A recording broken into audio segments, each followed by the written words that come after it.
ഇനി പുതുയുഗ കേരളമാണ് ഉണ്ടാവാൻ പോകുന്നത്. നവകേരളം എന്ന് പറഞ്ഞ് ഇവരെന്തെല്ലാം നടത്തിയോ അതെല്ലാം ദയനീയ പരാജയമായിരുന്നു. ഈ സർവേ നടന്നാലും ഇല്ലെങ്കിലും ഒക്കെ ആളുകളുടെ മനസ്സിൽ എന്താണെന്നുള്ള കൃത്യമായ ഫീഡ്ബാക്ക് ലോക്കൽ ബോഡി ഇലക്ഷൻ നമ്മൾ കണ്ടതാണ്. അതിൽ നിന്നും മാറ്റം വരുന്നൊരു സിറ്റുവേഷനും കേരളത്തിലില്ല. അതിന്റെ ശേഷവും ഗവൺമെന്റ് ചെയ്യുന്ന കാര്യങ്ങൾ ഇപ്പൊ ആ ലോക്കൽ ബോഡി ഇലക്ഷന് ശേഷമാണ് ഒന്നാം പിണറായി സർക്കാരിന്റെ കാലത്ത് വെച്ച കത്രിക രണ്ടാം പിണറായി സർക്കാരിന്റെ കാലത്ത് ഒരു സ്വകാര്യ ആശുപത്രിയിൽ നിന്നൊരു സ്ത്രീക്ക് പുറത്തെടുക്കേണ്ടി വന്നത്.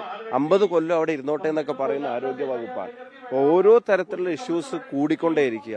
ഇപ്പൊ ഇന്നലെ കോഴിക്കോട് നിങ്ങൾ കണ്ടു, 4 മനുഷ്യജീവൻ പൊലിയാണ്. ഇവരുടെ കെടുകാര്യസ്ഥത കൊണ്ട് ആളുകൾ മരിച്ചു വീഴുന്ന തരത്തിലേക്ക് കാര്യങ്ങൾ വന്നു. ആ കുട്ടിയുടെ കൈ മുറിച്ചു മാറ്റിയത് നിങ്ങൾ കണ്ടു. അപ്പൊ ഗവൺമെന്റിന്റെ പേര് മെച്ചപ്പെടുത്താൻ ഈ കോടികൾ കൊണ്ട് സാധിക്കില്ല എന്നുള്ള. പിന്നെ നമ്മൾ അതിന് ചോദ്യം ചെയ്യുന്നത് എന്താണ്? സർക്കാർ പൈസ എടുത്തിട്ട് ജനങ്ങളുടെ നികുതി പണം എടുത്തിട്ട് പാർട്ടി പ്രവർത്തനം നടത്തുക. ഈ തീരുമാനം ഗവൺമെന്റ് ഇറക്കുന്നതിന്റെ മുമ്പ് എങ്ങനെ പാർട്ടി സെക്രട്ടറി നിർദ്ദേശം കൊടുത്തു? അപ്പൊ പാർട്ടിയായിട്ട് ആലോചിച്ചിട്ട് പാർട്ടിക്കാർക്ക് സർക്കാരിന്റെ ശമ്പളം കൊടുത്തിട്ട് തെരഞ്ഞെടുപ്പ് പ്രവർത്തനം നടത്തുന്നതിന് ചോദ്യം ചെയ്യാനുള്ളത് കൊണ്ടാണ് ചോദ്യം ചെയ്തത്. അത് കോടതികളെ ബോധ്യപ്പെടുത്താനുള്ള രാഷ്ട്രീയ പോരാട്ടം ഒരു വശത്ത്, ലീഗൽ പോരാട്ടം ഒരു വശത്ത് നടക്കും. ജനങ്ങളെ ബോധ്യപ്പെടുത്തുന്ന രാഷ്ട്രീയ പോരാട്ടത്തിന് ഇതൊന്നും തടസ്സമാവില്ല. സ്ക്രീനിംഗ് കമ്മിറ്റി ഇപ്പോൾ എംപിമാരെ കേൾക്കുന്നത് തുടർന്നുകൊണ്ടിരിക്കുകയാണല്ലോ. എന്നാണ് താങ്കൾ സ്ത്രീയുമായിട്ടുള്ള ഒരു കൂടിക്കാഴ്ച, അതോ ഇനിയും അത് നീണ്ടുപോകും? ഇല്ല, അതല്ല, അത് അതിന്റെ പ്രൊസീജിയർ നടന്നുകൊണ്ടിരിക്കുകയാണ്. അതിന്റെ സമയത്ത് അത്തരം കാര്യങ്ങൾ നടക്കാം. അപ്പൊ എംപിമാരെ കാണുന്നതുമായിട്ട് ബന്ധപ്പെട്ടൊന്നും ഡിലേ ഇല്ല. ഒന്ന് യാത്രയുടെ തിരക്കുകളും പിന്നെ ഇലക്ഷൻ ഷെഡ്യൂളിനെ സംബന്ധിച്ചുള്ള ഒരു വ്യക്തത കൂടെ വരുന്നതിനനുസരിച്ച് കാര്യങ്ങൾ തീരുമാനിക്കാന്നുള്ളതാണ്. അപ്പൊ അടുത്ത ആഴ്ച അതിന്റെ തുടർ നടപടികൾ ഉണ്ടാവും. അതും അതിന്റെ എല്ലാ നടപടിക്രമങ്ങളും പാലിച്ച് കാര്യങ്ങൾ സ്മൂത്തായിട്ട് പോകുന്നുണ്ട്. മുന്നണി ചർച്ചയും അതിന്റെ ലാസ്റ്റ് സ്റ്റേജിലേക്ക് എത്തി.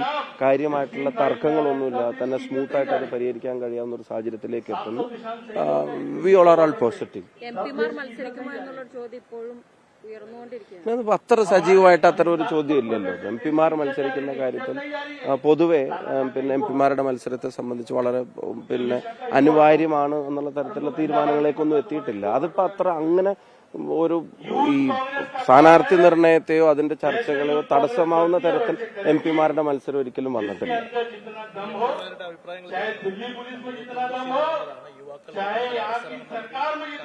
അത് പൊതുവെ അത് ഞങ്ങളുടെ എല്ലാവരുടെയും ആണ്, പാർട്ടിയുടെ തന്നെ പൊതുവായിട്ടുള്ള നയം അതാണ്.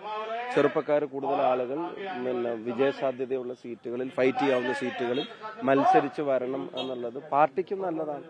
അപ്പൊ അതനുസരിച്ചുള്ള തീരുമാനം. പിന്നെ ഇപ്പൊ കുറച്ചായിട്ട് ചെറുപ്പക്കാരെ അക്കോമഡേറ്റ് ചെയ്യുന്ന കാര്യത്തിൽ കോൺഗ്രസ് അങ്ങനെ ഒരു പിശുക്ക് കാണിച്ചിട്ടില്ല. ഇപ്പൊ അസംബ്ലിയിലുള്ള ആളുകൾ, ഇപ്പൊ പാർലമെന്റിലുള്ള ആളുകൾ, കഴിഞ്ഞ 2-3 ഇലക്ഷനിലെ കാൻഡിഡേറ്റ് ലിസ്റ്റ് അതൊക്കെ എടുത്ത് നോക്കിയാൽ ചെറുപ്പക്കാരെ ഏറ്റവും നന്നായി അക്കോമഡേറ്റ് ചെയ്യുന്നത് കോൺഗ്രസ് തന്നെയാണ്, UDF തന്നെയാണ്. അപ്പൊ അത് തുടരും, മെച്ചപ്പെട്ട രീതിയിൽ തുടരണമെന്നാണ് ആഗ്രഹം. അത് അങ്ങനെ തന്നെ ഉണ്ടാവുമെന്നാണ് പ്രതീക്ഷിക്കുന്നത്.